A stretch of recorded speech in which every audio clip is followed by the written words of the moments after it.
Bismillahirrahmanirrahim. Assalamualaikum warahmatullahi wabarakatuh. Alhamdulillah alladzi anzala sakinata fi qulubil mu'minin liyazdadu imanahum ma'a imanihim. Asyhadu an la ilaha illallah wahdahu la syarikalah wa asyhadu anna Muhammadan abduhu wa rasuluh. Allahumma salli wa sallim ala nabiyyina Muhammadin wa ala alihi wa sahbihi ajma'in. Amma ba'du. Ayyuhal hadirun wal hadirat, jamaah salat maghrib yang dirahmati Allah. Kita selalu mensyukuri atas nikmat yang Allah anugerahkan kepada kita.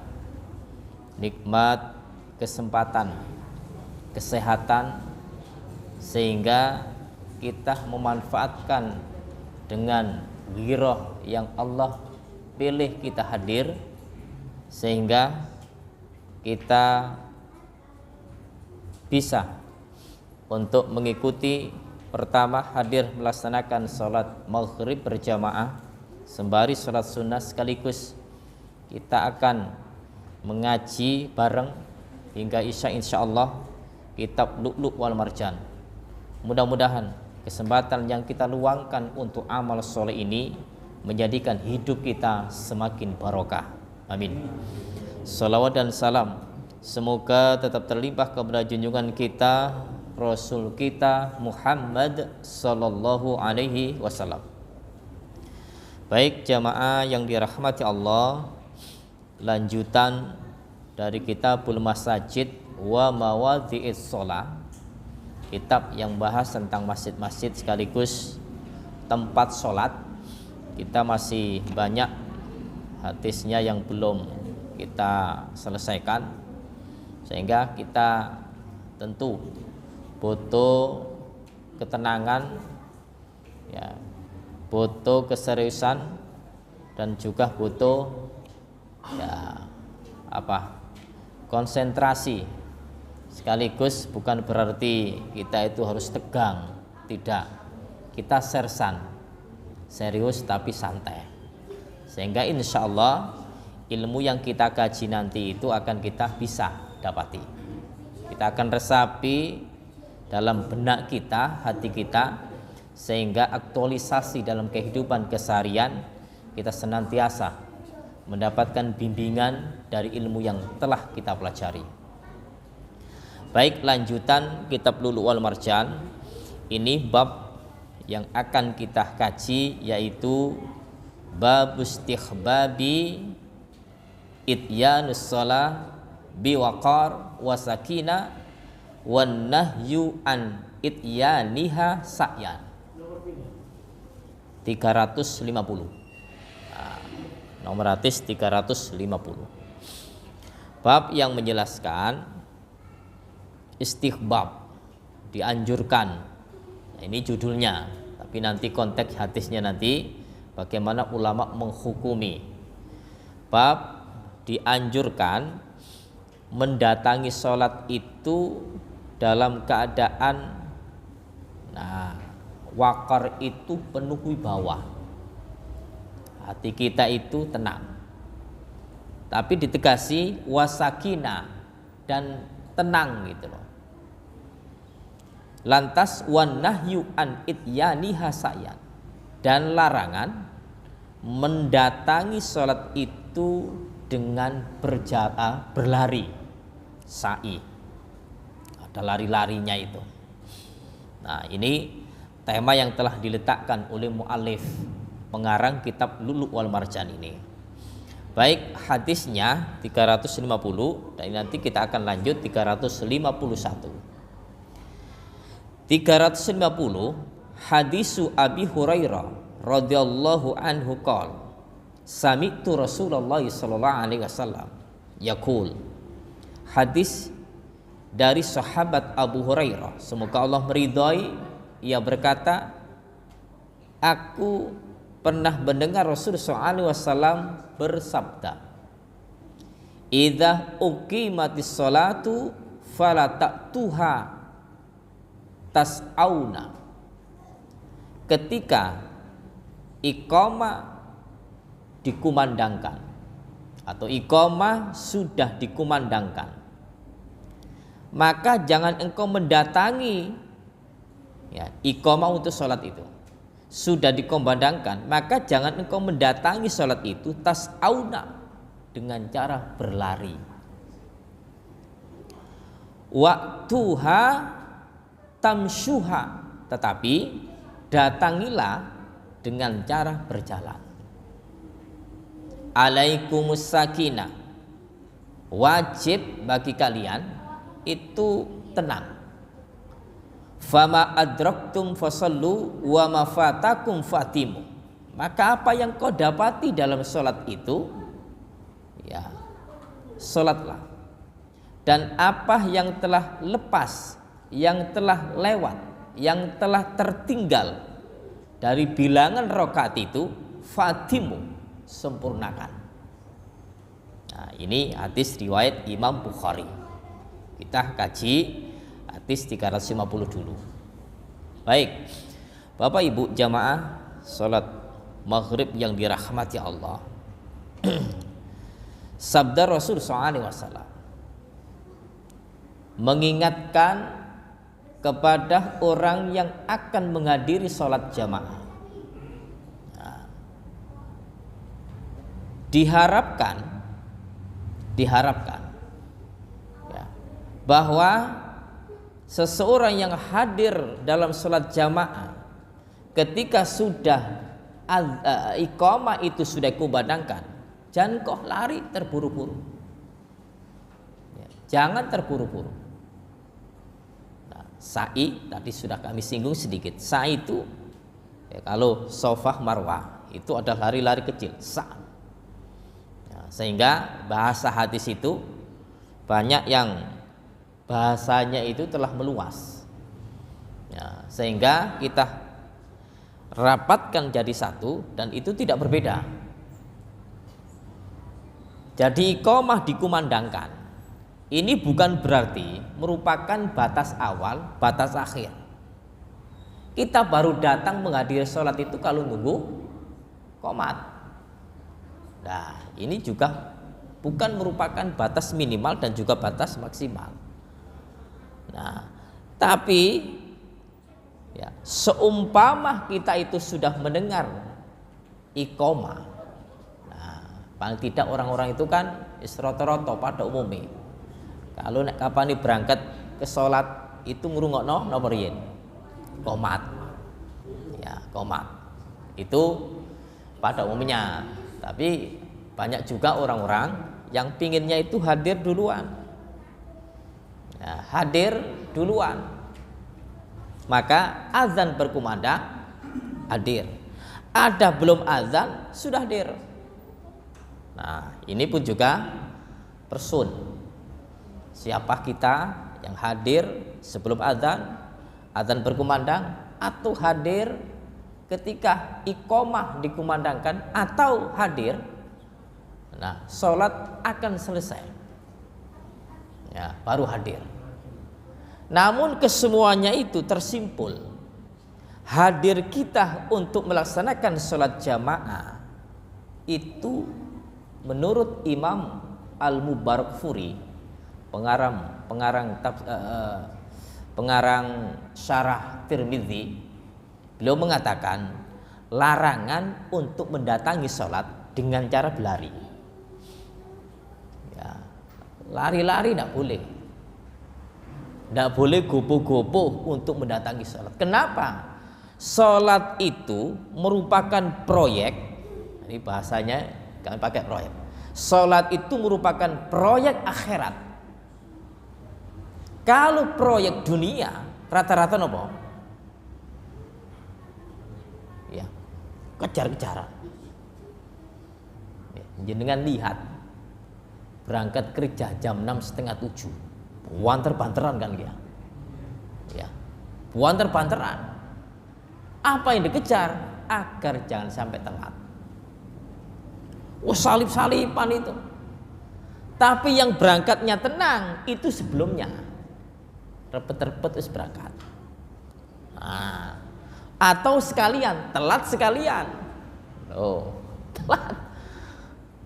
Masuknya jam 7, izin jam 7 lebih, sudah tenang. Tapi orang itu masa izin terus. Ya.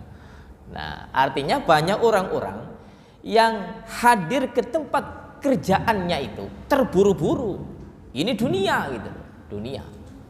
Tapi kalau untuk proyek akhirat yang di situ pelaksanaan ibadah sholat, wajib membawa hati yang sakinah, membawa hati yang tenang, karena sholat itu mendatangkan ketenangan, dan yang memberi ketenangan itu adalah Allah Subhanahu wa Ta'ala.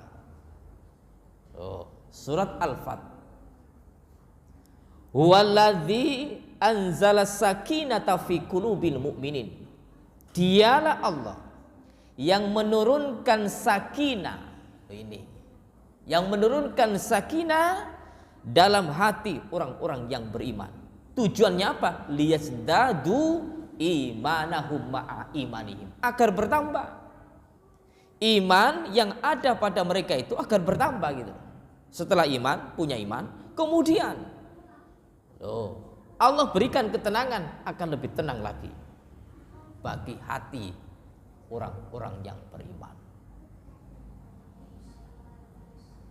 Nah, ini penting. Orang itu kan ngejarnya nilai. Ya, rata-rata itu ngejarnya nilai rakaatnya. Engko nek wis kapane salat itu 3 rakaat. Yang penting selesai, sama-sama selesainya 3 rakaat. Tapi enggak dilihat bagaimana kuantitas nilai ibadah salat itu. Kalau berangkat tenang, maka ibadah yang kita lakukan juga harus tenang. Mafhum aulawinya gitu. Mafhum aulawi itu dipahami yang lebih. Ya. Iqamah dikumandangkan, hadir ke sholat itu wajib tenang. Apalagi melaksanakan sholatnya gitu loh. Nah, gitu. Sehingga salah besar orang yang melaksanakan sholat kejar-kejaran. Orang yang melaksanakan sholat terburu-buru, banter-banteran. Loh, ini yang salah. Padahal berangkat mawon mboten asal banter apa maneh? Halo? Salate gitu loh. Nah, ini kena gitu loh. Walaupun tidak diperinci. Tapi sholat itu butuh yang namanya lebih tinggi lagi daripada sakinah. Butuh yang namanya tumak nina. Lebih tinggi daripada sakinah. Makanya ketika engkau takbir tumak nina, ketika gerakan engkau pindah ke rukuk tumak nina, itu melekat pada hati setiap orang yang melaksanakan sholat. Tumak nina. Makanya dalam surat Al-Fajr, ya ayyatuhan nafsul mutmainnah irji'i ila rabbiki radhiyatan mardiyah. Yang dipanggil itu orang-orang yang hatinya tenang. Ya, orang-orang yang sholat kemudian hatinya tenang itu menghasilkan kekhusyuan.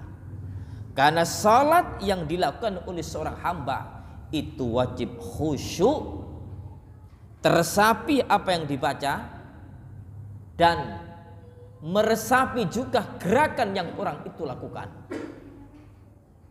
terlepas dari lupa. Ini memang syariatnya, terlepas dari orang itu lupa. Sehingga dalam hal mendatangi sholat, Bapak Ibu, sebetulnya kita ini ya diberikan kesempatan oleh Allah ya untuk menghilangkan dosa. Iqamah sehari semalam ping pinten? Minimal 5, adzan 5.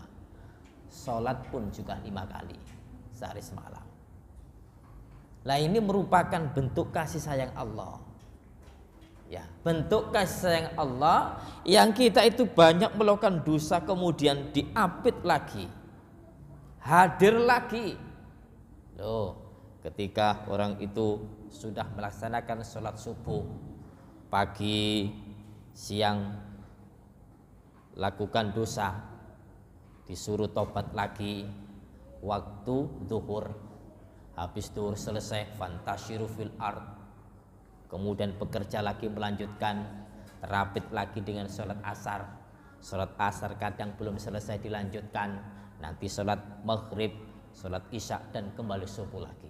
Perputaran selama 24 jam ada 5 waktu kita diminta tenang. Itu pada dasarnya adalah sebelumnya itu orang-orang belum merasakan ketenangan. Loh, belum merasakan ketenangan. Makanya proyek akhirat yang namanya sholat ini menenangkan hati orang-orang yang tidak tenang, yang banyak urusan dunia itu. Ya, urusan dunia kan sibuk melulu. Mana Pak? Kerja. Gak bisa ditinggal. Gak bisa, ini sibuk ini. Wah, kesibukan melulu. Sibuk kan, gak bisa tenang. Ketika ada sholat hadir, diminta oleh Allah tenang. Ya, tenang. Sehingga sampai-sampai dalam satu hadis ya dikatakan lau ya'lamun nas ma fin nida wasaf al awal. Seandainya manusia itu mengerti pahala apa yang ada dalam azan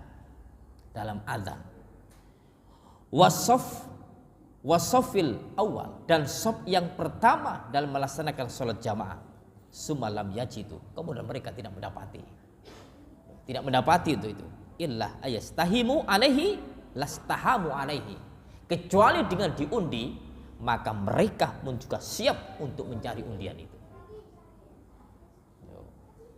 Barang-barang untuk mendapatkan kalau jalurnya diundi itu berarti rebutan.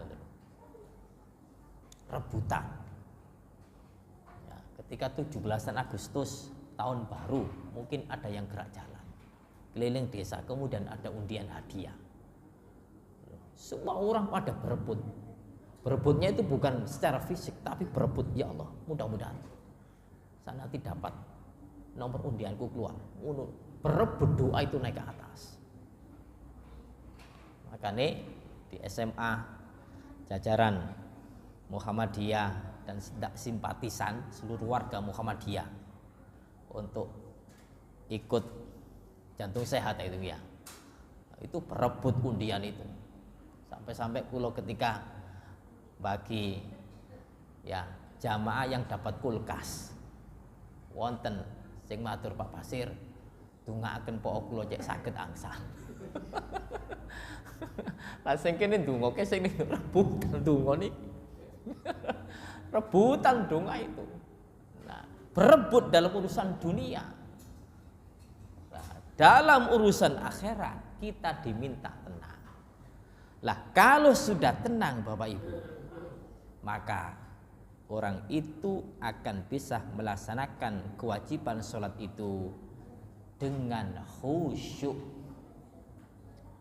Khusyuk yang dilakukan. Tapi kalau berangkatnya itu kejar-kejar, waduh ketinggalan rakaat iki, pelawak cepet-cepet, marung oleh pir, dapat surat, Allahu Akbar, mengkos ngene pisan, pikiran wis melayang wis. Ini nggak tenang gitu, nggak tenang. Nah, kalau yang memberikan ketenangan itu hadir orang yang melaksanakan itu nggak tenang, loh, ini yang akan mengurai, yang akan mengurangi, yang akan merusak pahala seseorang itu adalah diantaranya ketidaktenangan dan ketidakkhusyukan dalam sholat. Nah ini pahala sholat kita kurang yuk diantaranya gara-gara itu. Wopoh ae. Padahal Nabi apa? Slow.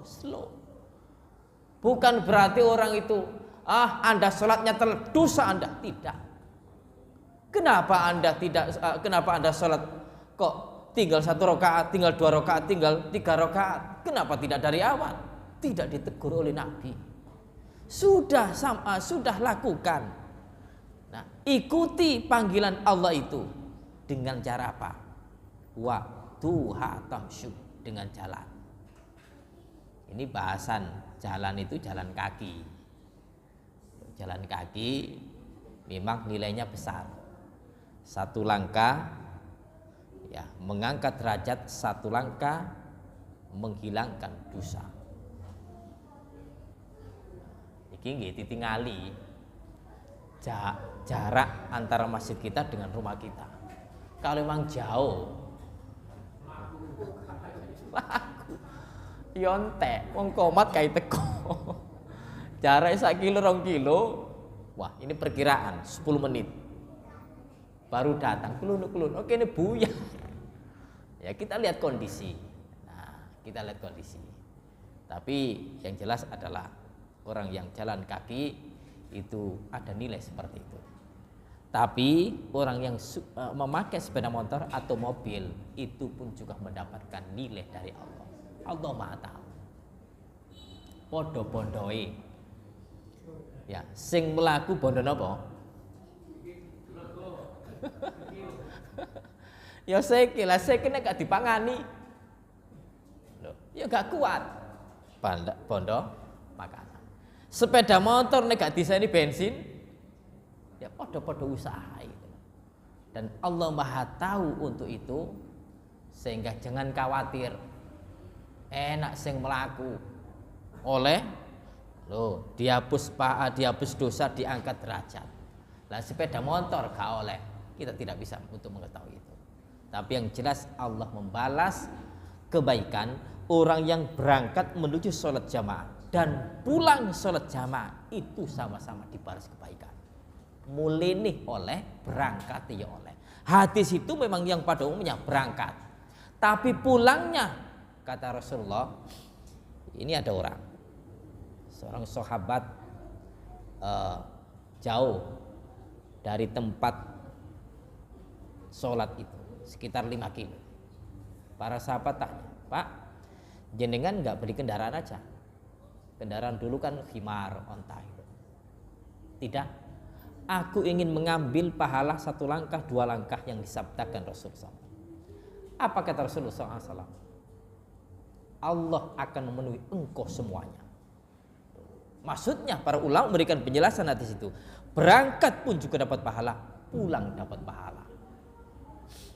Nah, ini langkah menuju kebaikan itu bukan berangkatnya sampai tujuan, tapi sampai pulang pun juga dapat pahala. Sehingga kalau ada orang mau bepergian, didungakno, muga-muga selamat sampai tujuan hingga kembali. Itu. Jadi doa kita itu semuanya. Orang yang datang untuk takziah, orang yang datang untuk besok orang sakit, berangkat dari tempat seperti berada di taman-taman surga, sampai tujuan hingga pulang di taman-taman surga itu, bukan hanya berangkatnya. Nah, di hadis ini, ya, ini memberikan sebuah nilai bagi orang yang hadir dalam sholat jamaah dan pulang dari melaksanakan sholat jamaah. Sehingga kata Rasulullah, gak usah gupuh. Nah, apa yang kau dapati sholat itu? Oh, ketinggalan 1 rakaat, tambahi nanti. Fama adraktum fasolu, apa yang kau dapati? Sholat.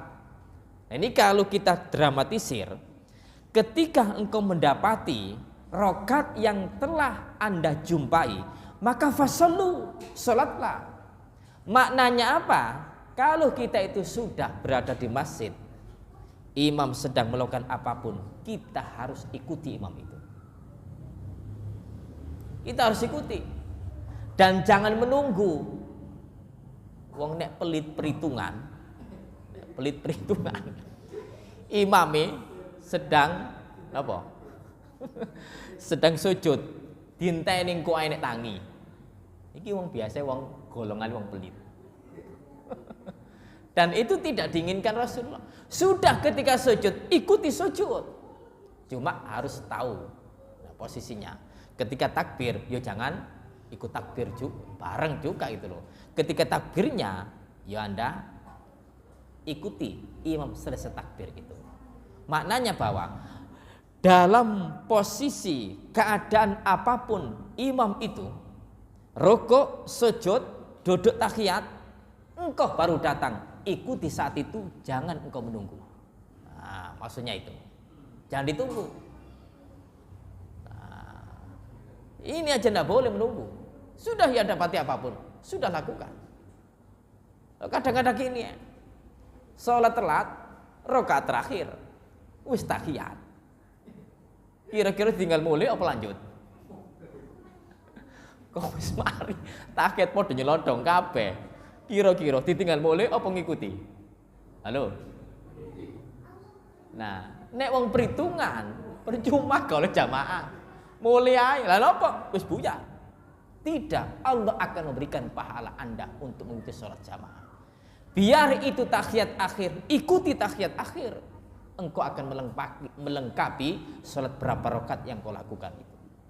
Sudah engkau dapat jamaahnya, walaupun sudah tahiyat akhir.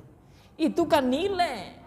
Satu rakaat nanti ikut terhitung jamaah. Tapi rakaat terakhir, maaf bahkan sampai duduk tahiyat akhir, kita itu hadir, ikuti duduk tahiyat akhir.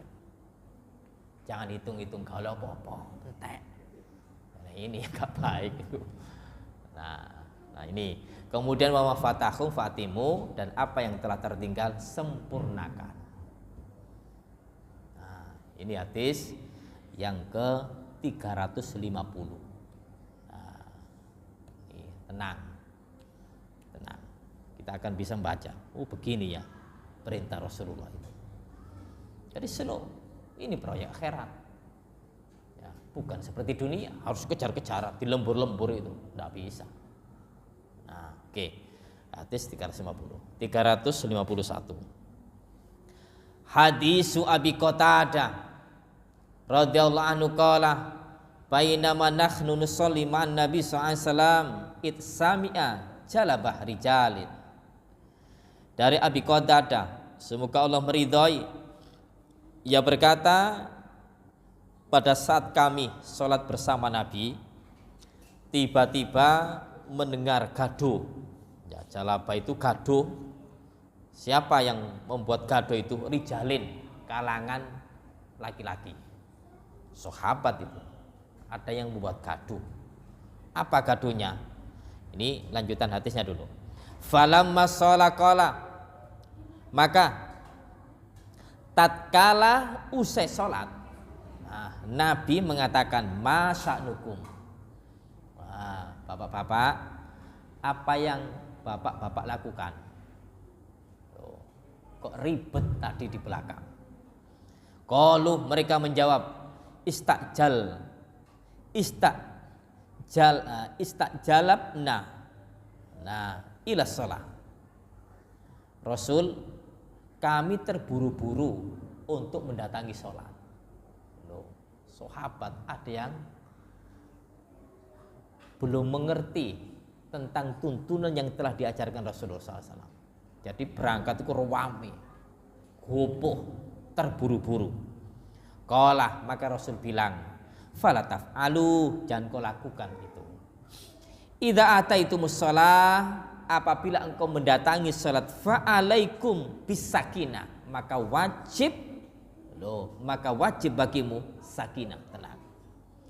Fama adraktum fasallu wa ma fatakum fatimu, maka apa yang telah engkau dapati salatlah, dan apa yang telah tertinggal sempurnakan. Nah, sempurnakan. Nah, ini hadis ini Bapak Ibu sebetulnya mirip aja. Nah, karena hadis ini dua hadis dijadikan satu dalam satu tema. Namun ada yang perlu kita bahas, yaitu perihal tentang gaduhnya para sahabat itu memang satu belum mengerti tentang dawuhipun Rasul dilarang hadir sholat itu dalam keadaan terburu-buru. Jadi umpama dibayang nih, sahabat kata gowo pating pelayon agar mereka itu tidak ketinggalan rakaat, pating pelat-pelat melomayu. Lah Rasul itu dengar, Rasul tahu, kan Rasul sudah kami sampaikan dulu, Rasul punya mukjizat yang bisa melihat dari punggungnya. Nalika salat wonten wingking umek, ya, rame, sudah tahu Rasul itu melihat dari belakang itu. Lah engko kari nyeluk tok ngono. Banyak saksi untuk hadis bahwa Rasul itu bisa melihat dari punggungnya. Di antaranya ini. Gaduh ditanggleti, "Bapak, wonten apa wae kok rame ae?" Niki Rasul gopoh kanca-kanca iki rawuh teng salat gopoh supados napa? Karepe cek ketinggalan rakaat. Loh, ini sahabat yang belum tahu. Tapi kalau sudah tahu, masya Allah, mereka itu patuh, saminah wa atoknah terhadap Rasulullah, itu luar biasa. Nah, kemudian hal ini Rasul menegur, jangan engkau lakukan itu. Istajala itu gopo, terburu-buru. Yang di dalam hadis yang lain, al-ajalatu minasyaiton. Sifat terburu-buru itu adalah datangnya dari setan. Dan sifat terburu-buru ini itu memang sifatnya menungso. Karakternya menungso niku nggih kabeh terburu-buru ngoten. Makanya disindir oleh Al-Qur'an dalam surat Al-Isra ayat 11. Wa kanal insanu ajula. Ini. Dan manusia itu punya sifat ajul, terburu-buru. Oh, niki. Terburu-buru adalah lawan daripada tenang, sakinah. Makanya sifat yang melekat pada diri manusia, terburu-buru itu, ternyata Allah pun juga menseimbangkan dengan sifat sakinah kalau orang itu mau melaksanakan ibadah, yaitu diantaranya sholat itu. Maka terburu-buru itu akan bisa terkikis dan akan bisa terjaga. Orang itu jangan sampai melulu sifatnya terburu-buru. Walaupun sholat selesai, engkau balik meneng. Loh. Nah ini sehingga orang itu Bapak Ibu, dunia akhirat itu harus menyatu. Kalau orang itu tidak diisi dengan kegiatan akhirat, maka sifat yang telah melekat pada diri manusia itu adalah sudah berontak, terburu-buru, ketidaktenangan, karena belum ada obat untuk menenangkan orang itu, karena orang-orang itu tidak melaksanakan dengan aktivitas akhirat. Terburu-buru, lakoni opo hai kerja, wopuh arepe dhewe. Padahal itu adalah kata Rasul yang lanjutan lengkapnya, Rasul at-ta'anuh minallah. Sifat tenang itu adalah dari Allah, wal ajalatu minasyaiton, dan sifat terburu-buru itu adalah dari setan. Dari setan. Sehingga Bapak Ibu, orang yang melakukan dengan cara terburu-buru terus terang, satu, akan hilang ketenangan. Yang kedua, tidak akan bisa maksimal pekerjaan yang dilakukan ketika orang melakukannya dengan cara terburu-buru. Bisa jadi akan rusak amburadul dari orang yang melakukan dengan cara terburu-buru tadi.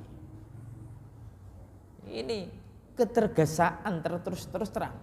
Kualitasnya adalah rendah. Nilai apapun sing dikerjakno kebut-kebutan, wis gak dadine gak api. Cepet mari tapi ya apa hasilnya? Oh, beda dengan orang yang melaksanakan dengan tenang. Maka Makanya ilmu itu bisa didapat dan bisa melekat itu dengan ketenangan dan waktunya lama. Dengan ketenangan dan waktunya lama. Makanya ada seorang tabi'in yang minta nasihat kepada Imam Hasan Al-Basri. Ya, beliau bilang, Syekh, ini anak muda ingin mengembara untuk mencari ilmu.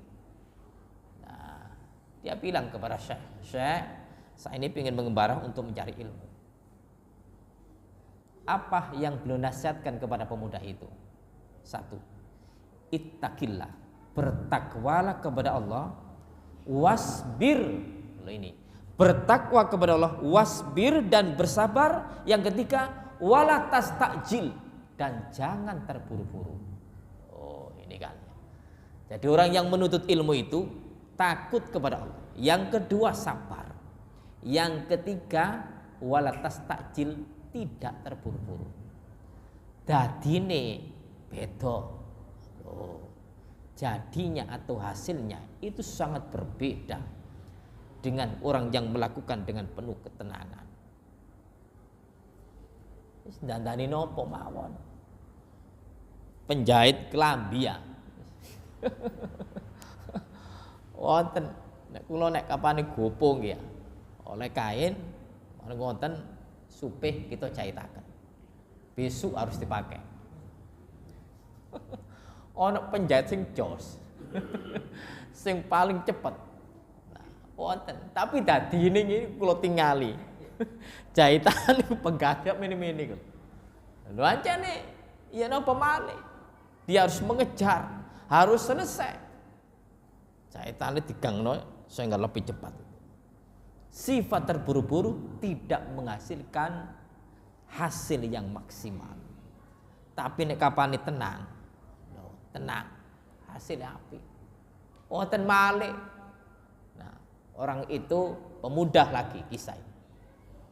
Ingin belajar main pedang. Ya, meninggalkan tempat tinggal kepada seorang yang ahli pedang itu. Ya, sampaikan kepada gurunya. Sang guru kepingin seperti sang guru untuk bisa bermain pedang. Kira-kira butuh waktu berapa lama? Butuh waktu berapa lama? Dijawab oleh gurunya, butuh waktu 10 tahun. Si anak muda bilang gini, guru, ini abi saya itu aku tinggal. Apakah aku bisa percepat? Wis tak lemburai karepe ngono. Apa yang guru inginkan jam sekian untuk harus belajar lagi. Saya siap. Saya ingin lebih cepat. Dari guru nih, yang tadi tenang saja 10 tahun, maka engkau akan, nah, ketika engkau minta untuk kejar tayang, kejar terus, itu waktunya butuh waktu 30 tahun. Loh, kok beda? Karena apa? Hasilnya nanti itu akan nggak bisa tenang, terburu-buru dandani meneng, butuh waktu meneng, maksudnya butuh waktu meneng. Nah, ini dalam belajar itu butuh waktu. Satu, apa yang dikatakan oleh Imam Hasan Al-Basri tadi sangat menyentuh kita. Satu, takwa.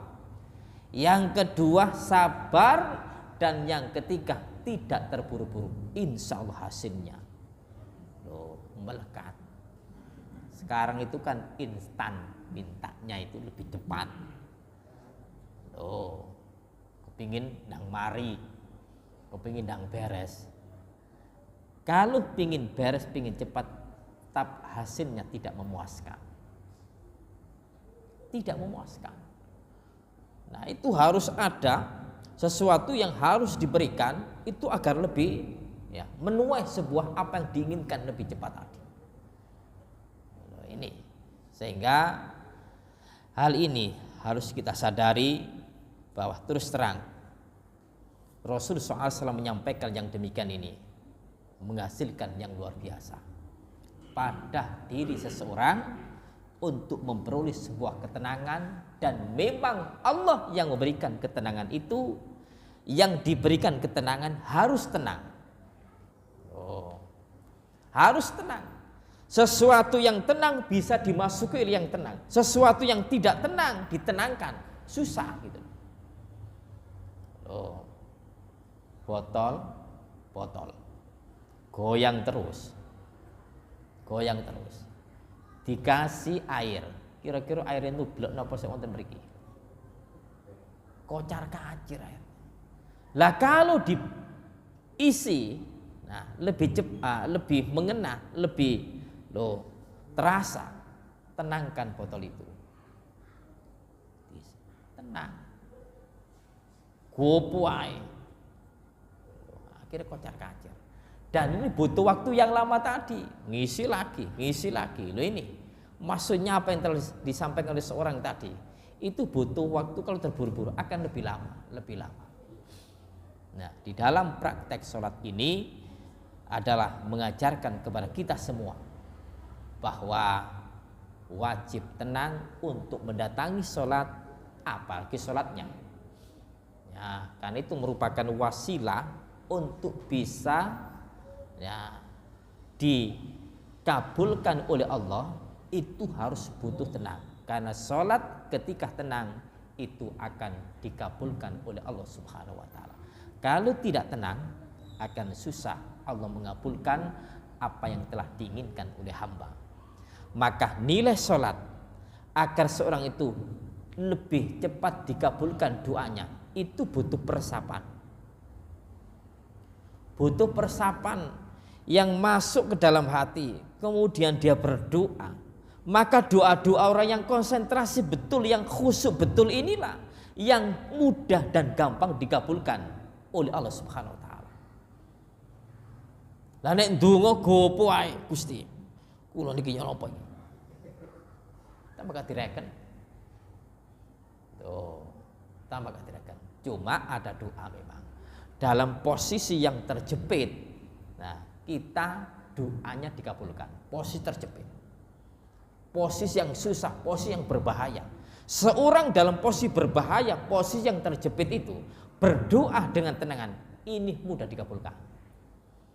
Ini tempat doa-doa yang dikabulkan oleh Allah. Satu, posisi terjepit, dia tenang berdoa kepada Allah, lebih cepat dikabulkan. Kemudian sholat, ya setelah sholat itu merupakan tempat yang mustajabah gitu, yang mustajabah. Maka kalau pingin doa kita itu dikabulkan, wajib penuh kekhusyuan dan konsentrasi, dan ini lebih cepat dikabulkan. Sudah, kita ibaratkan dengan manusia saja, lebih cepat dikabulkan. Ono wong ngemis, melas, Pak, ambek berpes milih. Kula nyuwun napa ingkang jenengan paringi, Pak. Kula napa ki mau tenang ngoten. Melas. Orang yang diminta tambah ngekek. Pak, aku njaluk duit. Opo? Hati kek. Butuh ketenangan. Butuh konsentrasi agar lebih mudah dikabulkan, karena memang sholat diwajibkan tenang.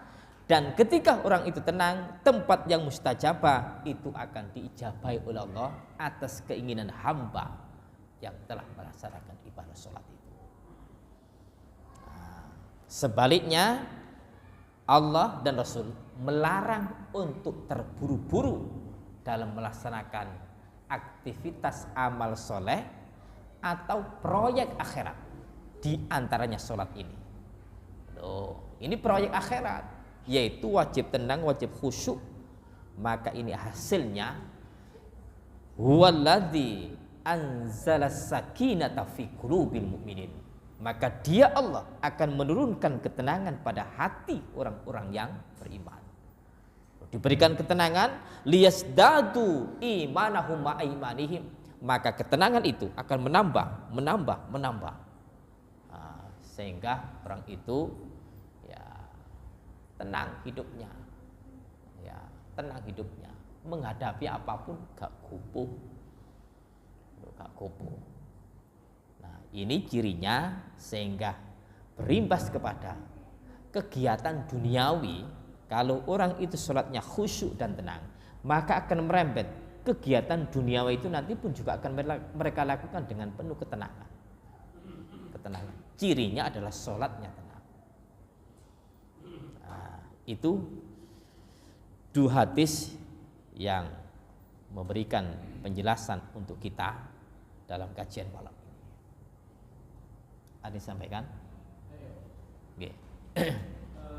Waktu duhur, sholat duhur jamaah. Kemudian saya agak terlambat. Itu akhirnya saya ngikuti imamnya itu agak cepat ya. Sehingga saya tengah-tengah putus waktu baca Fatihah nggak sampai selesai. Saya ngikuti aja berarti ya. Gitu. Iya mas. Oke, tidak. Betul. Jadi sholat. Terus yang nomor 2 Oke. itu apakah kita perlu keluar dari jamaah itu ya? Ini kemarin Jumatan itu ya. Itu kan kemarin Jumat sekarang Sabtu. Itu baca Fatihahnya itu kayak harokatnya itu kayak enggak anu lah. Alhamdulillah, itu enggak alhamdulillah. Pokoknya yang panjang dipanjangkan, yang pendek dipendekkan. Saya sampai kaget ini pokoknya ini bayangin gitu. Itu. Nah itu saya gini ya benar bayang pokoknya gitu. Itu gitu apa sih? Yeah. Baik, terima kasih. Jadi yang pertama, ketika sholat apapun, ya, kapanpun sholat yang kita ikuti, ketika kita telat, mengikuti apa yang dilakukan oleh imam itu. Nah, ketinggalan kita akan lanjut.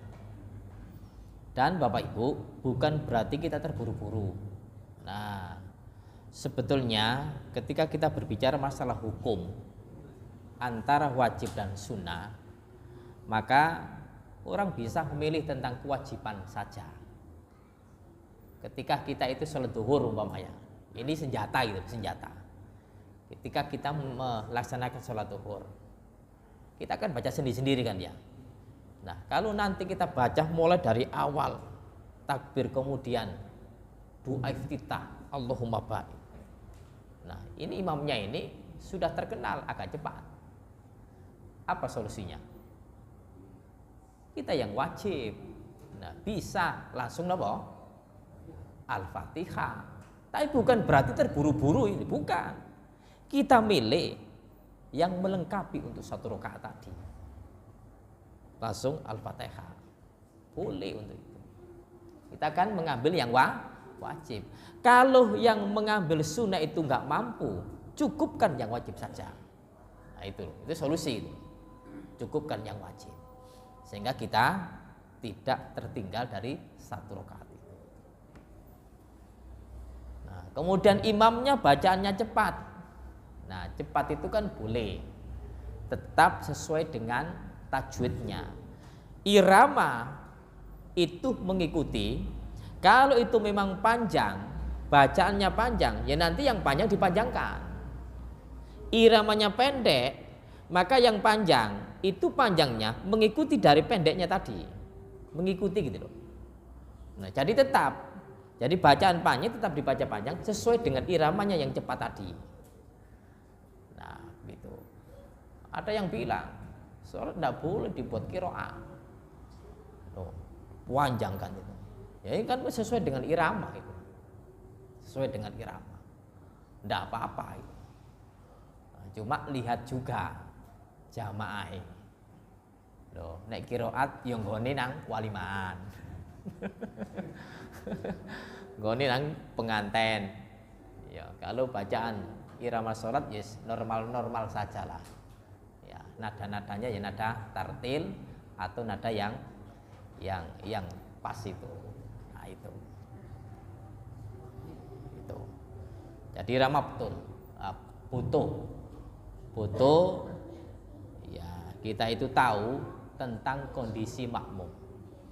Kenapa sih, maaf sedikit, kenapa sih sholat jamaah, sholat Rasulullah itu rakaat pertama dipanjangkan, rakaat kedua kan rata-rata lebih pendek kan?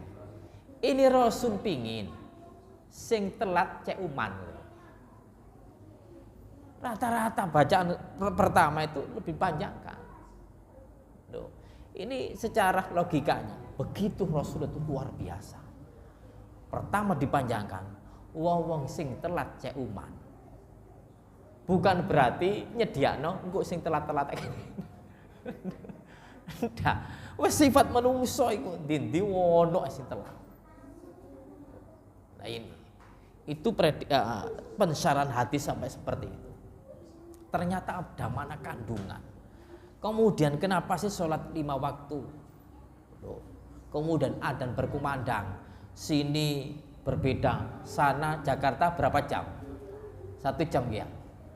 Kemudian sampai ke Saudi 4 jam. Ini maaf Bapak Ibu, agar bumi ini isinya tidak akan ada hentinya untuk melaksanakan adzan. Berputar selama 24 jam itu. Adzan itu kan mandeki.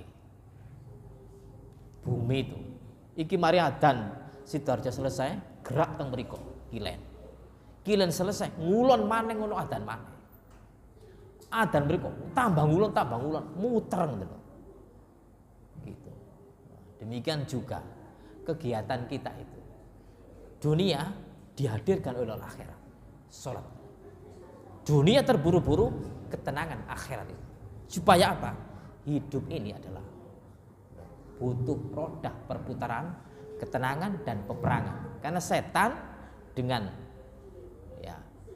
kebenaran itu selalu perang. Tapi peperangan ini harus menang yang hak itu. Makanya doa, Allahumma arinal haqqa haqqa warzuqna ittiba'a wa arinal batila batila warzuqna ijtinaba. Ngoten, ya. Jadi banyak hikmahnya gitu loh. Untuk sholat. Demikian. Ngoten ya. Mudah-mudahan yang kita kaji bermanfaat untuk kita semuanya. Dan juga kita senantiasa dibimbing oleh Allah, dipilih oleh Allah untuk selalu berada di dalam ranah-ranah kebaikan. Dan juga mudah-mudahan kita diberikan kelancaran rezeki kita yang halalan thayyibah. Diberikan kesehatan sehat wal afiat, keluarga kita sakinah mawaddah warahmah, anak-anak kita soleh dan solehah. Hidup kita selalu membawa keimanan, nisdatu imanahum ma'imanihim sampai akhir hayat kita, sehingga akhir hayat kita dalam keadaan husnul khatimah. Akhirul kalam, kita tutup dengan doa kafaratul majelis. Subhanakallahumma wa bihamdika asyhadu an la ilaha illa anta astaghfiruka wa atubu ilaik. Wassalamualaikum warahmatullahi wabarakatuh.